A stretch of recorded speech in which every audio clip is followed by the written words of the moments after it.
ቀዝቃዛ ውሃ ለእርጅና መከላከያና ለቦርጭ ማጥፊያ 5 የቀዝቃዛ ውሃ አስገራሚ ጥቅሞች። ሰላም ጤና ይስጥልን ውድ የቻናላችን ቤተሰቦች እንደምን ሰነበታችሁ?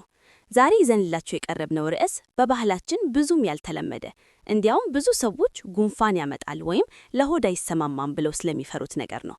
እሱም ቀዝቃዛ ውሃ ነው። ብዙ ጊዜ ስለ ሙቅ ውሃ ጥቅም ስንሰማ ኖረናል። ሙቅ ውሃ ለምግብ መፈጨት፣ ለጉንፋንና ለሌሎችም ነገሮች እንደሚጠቀም ይታወቃል።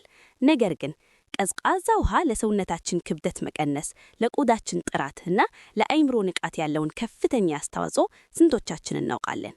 በተለይ በምዕራቡ ዓለም አትሌቶችና የቁንጅና ባለሙያዎች ቀዝቃዛ ውሃን ለምን እንደ ትልቅ መፍትሄ እንደሚጠቀሙበት ዛሬ በዝርዝር እናያለን። ቀዝቃዛ ውሃ መጠጣት ብቻ ሳይሆን በቀዝቃዛ ውሃ መታጠብ በሰውነታችን ላይ ምን አይነት ተአምር እንደሚፈጥር ለማወቅ ቪዲዮውን እስከ መጨረሻው ተከታተሉ።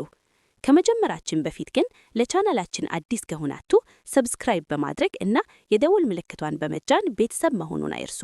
ወደ ዋናው ጉዳያችን እንለፍ። 1. ለክብደት መቀነስና ሜታቦሊዝም ዌይት ሎስ ኤንድ ሜታቦሊዝም። የመጀመሪያውና ብዙ ሰዎችን የሚያስደስተው ጥቅም ክብደት መቀነስ ነው። አዎ፣ ቀዝቃዛ ውሃ መጠጣት ቦርጭን ለማጥፋትና ክብደትን ለመቀነስ ይረዳል። እንዴት? ሳይንሱ እንደሚለው ቀዝቃዛ ውሃ አይስ ዋተር በምንጠጣበት ጊዜ ሰውነታችን የገባውን ቀዝቃዛ ውሃ ወደ ሰውነት ሙቀት ባዲ ቴምፕሬቸር ለማስተካከል ይገደዳል። ይህንን ውሃ ለማሞቅ ደግሞ ሰውነታችን ተጨማሪ ጉልበት ወይም ካሎሪዝ ያቃጥላል። ጥናቶች እንደሚያሳዩት ቀዝቃዛ ውሃ የሰውነትን ሜታቦሊዝም ወይም የምግብ የመፈጨትና ወደ ጉልበት የመቀየር ሂደትን ያፋጥላል።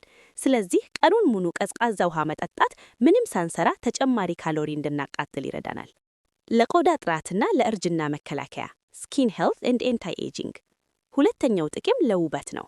ብዙዎቻችን ፊታችንን በሙቅ ውሃ መታጠብ እንወዳለን። ነገር ግን ሙቅ ውሃ የቆዳን ተፈጥሯዊ ዘይት በማጠብ ቆዳ እንዲደርቅና እንዲሸበሸብ ያደርጋል። በተቃራኒው በቀዝቃዛ ውሃ መታጠብ በተለይ ፊትን የቆዳ ቀዳዎችን ይዘጋል። ታይተንስ ፖርስ። ክፍት የሆኑ የቆዳ ቀዳዎች ቆሻሻና ዘይት ስለሚጠራቀምባቸው ለብጉ ይጋለጣሉ። ቀዝቃዛ ውሃ እነዚህን ቀዳዎች በመዝጋት ፊታችን ለስላሳና ጥርት ያለ እንዲሆን ያደርጋል። የደም ዝውውርን ያሻሽላል። ቀዝቃዛ ውሃ ቆዳችን ሲነካ ደም ወደ ቆዳ እንዲጎርፍ ያደርጋል። ይህም ቆዳችን ግሎው ወይም እንዲያበራ ይረዳል። ጧት ከእንቅልፍ ስትነሱ ፊታችሁን በቀዝቃዛ ውሃ ብትታጠቡ የፊት እበትን ፓፊነስ ይቀንሳል።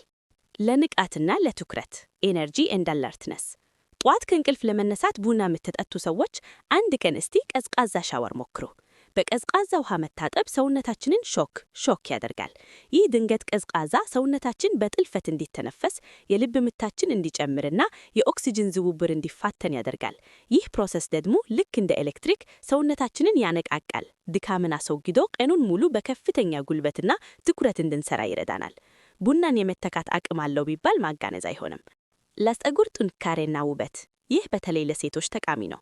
ፀጉራችሁን ታጥባችሁ ስትጨርሱ በመጨረሻ ላይ በቀዝቃዛ ውሃ መለቅለቅ ለፀጉራችሁ ትልቅ ውለታ ነው። ቀዝቃዛ ውሃ ፀጉሩን የውጫው ሽፋን እንዲዘጋ ያደርጋል። የፀጉር ሽፋን ከተዘጋ ፀጉሩ እርጥበትን ይይዛል፣ አይሰባበርም። እንዲሁም ተፈጥሯዊ ውበቱን ጠብቆ ስለሚቆይ በጣም ያበረቀናል። ሙቅ ውሃ ፀጉሩን እንደሚያደርቀው ሁሉ ቀዝቃዛ ውሃ ደግሞ ለስላሳ ያደርገዋል። ለስፖርትና ለቱንሽ ህመም መስል ሪከቨሪ። ፕሮፌሽናል አትሌቶችን ካያችሁ ከባድ ጨዋታ ወይም ልምምድ ካደረጉ በኋላ በረዶ ውሃ ውስጥ ይገባሉ። ለምን ይመስላችኋል? ከባድ እንቅስቃሴ ስናደርግ ጡንቻችን ይቆጣሉና ያብጣሉ። ቀዝቃዛ ውሃ ይህንን የጡንች መቆጣት ኢንፍላሜሽን እና እበት ለመቀነስ ከፍተኛ አቅም አለው። የጡንች ህመምን በማስተጋት ሰውነታችን ቶሎ ሊያገግም ይረዳል። ተራ ስፖርት ሰርታችሁ እንኳ የጡንች ህመም ከተሰማችሁ ቀዝቃዛ ሻወር መውሰድ ፍቱን መፍትሄ ነው። ጥንቃቄዎች ፕሪኮሽንስ።